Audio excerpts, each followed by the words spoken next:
accident waiting to happen. So many books.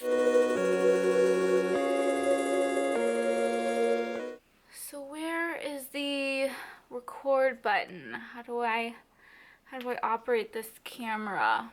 Hey guys, I am still alive. Maybe to your dismay. I don't know how you feel about me, but after unexpected hiatus, I am back. I apologize for being gone for so long. Oh my gosh.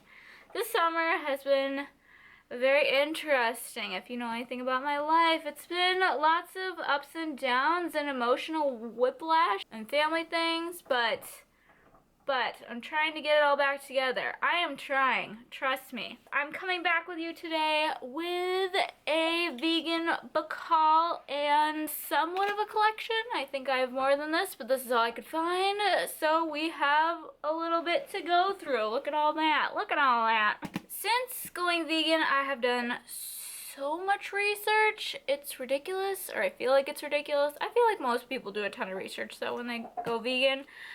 And most of that research has been through documentaries and watching YouTube videos and reading articles and things like that.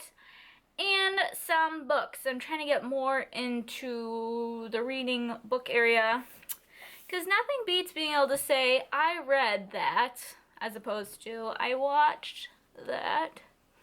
In my opinion, it seems more valid, but I have been doing a little bit of book shopping, and I'll share my haul portion first, and then we'll go on to books that I already own. First up in my haul is the book Whole by T. Colin Campbell, PhD. I'm very excited about this one. And make sure to look in like the used section at your bookstore if your bookstore has a used section, because I got this for $8, so I mean that's better than the sticker price of $17. I'll take that. I remember seeing this book, I think the last time I went to California, which was a couple years ago or something, but I remember this jumping out at me before I was vegan, when I was vegetarian, and I almost bought it, but the line at the bookstore was so long that I didn't end up getting it. But then I saw it again after going vegan, and I bought it this time. And if you're vegan, all these are probably very obvious to you, but if you're not, it's nice to get some book suggestions or suggestions for gifts for people, for family, or for friends that aren't yet vegan or that are vegan. I feel like sometimes books are a little bit easier to digest because you can stop reading, or you can highlight things depending how you treat your books. Oh, I like to take pictures of certain lines that stick out to me, or write them down in like a notebook or something, but I really enjoy reading, especially when it comes to like more factual things. My sister actually bought this one for me, and this is How Not to Die in the hardcover, because I'm fancy like that, by Michael Greger, MD. But look at the thickness of that one. I'm really excited to read this one. It's hard having all these books because I don't know which one to start first. I have dove into Whole already, but this is definitely on my list. Not a book, but my sister purchased this for me at the same time as that book, and it's from Barnes & Noble, and it's this little kale leaf bookmark. Like these two together, how perfect is this gonna look sticking out of, I mean, perfection. The last book of my haul before I get into books I already own is The Starch Solution by John McDougall, MD. I've had this in my Amazon shopping cart for like a year, so I saw this at Barnes & Noble the other day, and I'm like, I'm just gonna get it. I'm just gonna get it and stop procrastinating. Okay, so books I already own. Some of these I have yet to read, some of these I have read, some of these I'm in the middle of reading. One that I'm in the middle of reading is, going along with that next one, is The McDougall Plan by John McDougall and Mary McDougall. This book is copyright 1983, so I don't know if any of the science has changed since then, probably. But it's interesting to read. There are so many facts in this. I'm reading it so slowly. And it's one of those books that I read it, and then I put a bookmark where I am, and I go and run and tell people the facts that I'm learning from it, because it's just like so much good information. Can't get over it.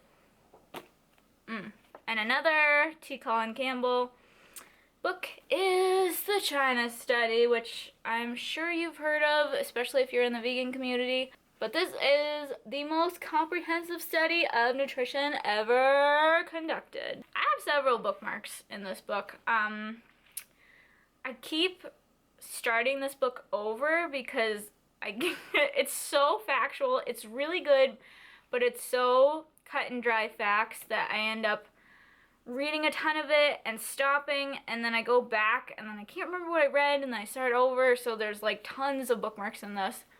But I'm determined to get all the way through this at some point in the near future. One of these bookmarks says I'm almost done with this, so let's just power through this, Sarah. Let's get this done. This book I also have had for a really long time. This is one that I've skimmed a ton and not read just like cover to cover, but I've read bits and pieces of it, and it is The Vegan Girl's Guide to Life. Profiles on a ton of different women and where they live, and lots of recipes, just like very basic overview of veganism, blogs, magazines, the best vegan cities, just a little bit about fur, a little bit about wool, and it's literally like a paragraph about each, so this is a very good, like, just in general overview. Last but not least are the Skinny Bitch series of books. So Skinny Bitch is the first book I ever bought about the subject of veganism. Back in 2009, I bought this book, and that's when, I think that's around the time this book first got popular. That's when, like, Victoria Beckham was seen with this book. That point in my life, I was a lot heavier than I am now, and I was very interested in exercise and eating better. It's by Rory Friedman and Kim Barnone. I don't know if I'm pronouncing that correctly.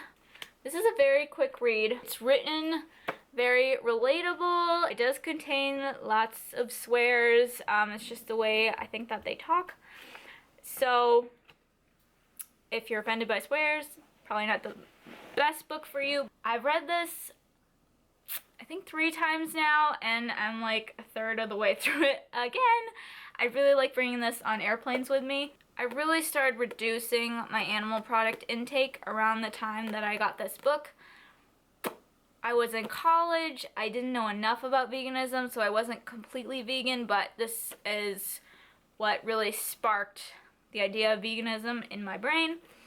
And fun fact about this book is that the college that I was at back then, Roy Friedman, one of the co-authors of this, actually did a talk at my school, so I got to go hear her speak, and I got to chat with her a little bit after, which was really cool. She's super nice. I was living in Wilmington, North Carolina, so she told me some of the spots she had gone around the city to get different vegan food, which was cool because then I could check those out after. Because I remember I asked her a question about dessert. That was a big concern for me. It still is now. I love me some dessert. But her advice was you just pick shit up off the shelf and read the labels, which is very true. That's Veganism 101, how to tell if something's vegan. You pick shit up off the shelf and you read the ingredients. So, thank you, Rory.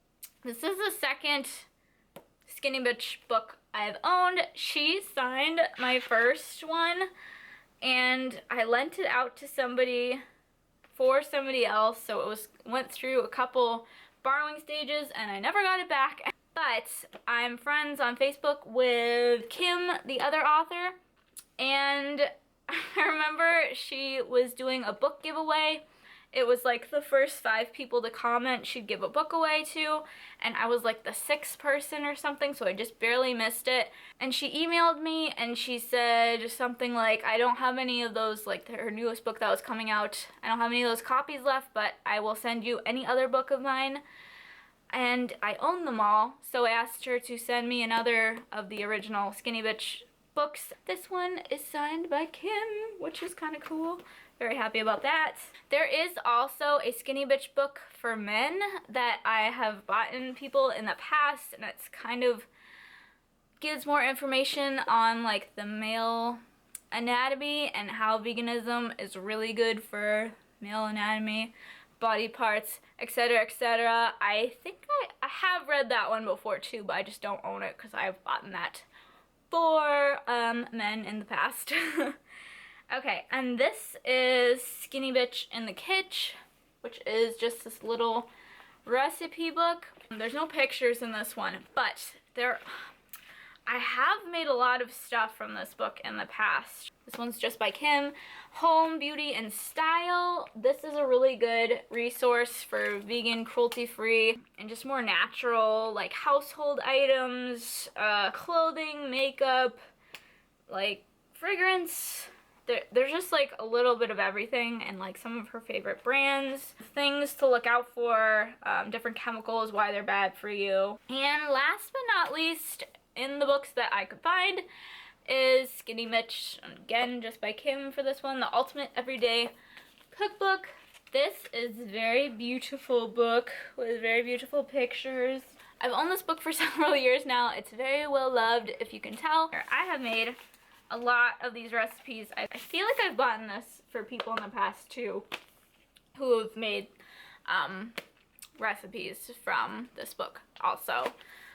This would make a really good gift because it's really beautifully done. That is my vegan book collection slash haul. Thank you guys so much for watching. Subscribe if you haven't already. If you have any vegan books that I didn't mention here that you think I should check out, please leave them below. Give me a like, dislike, whatever. All my social media links are going to be in the description as always, and I'll touch you guys in a later video. Bye!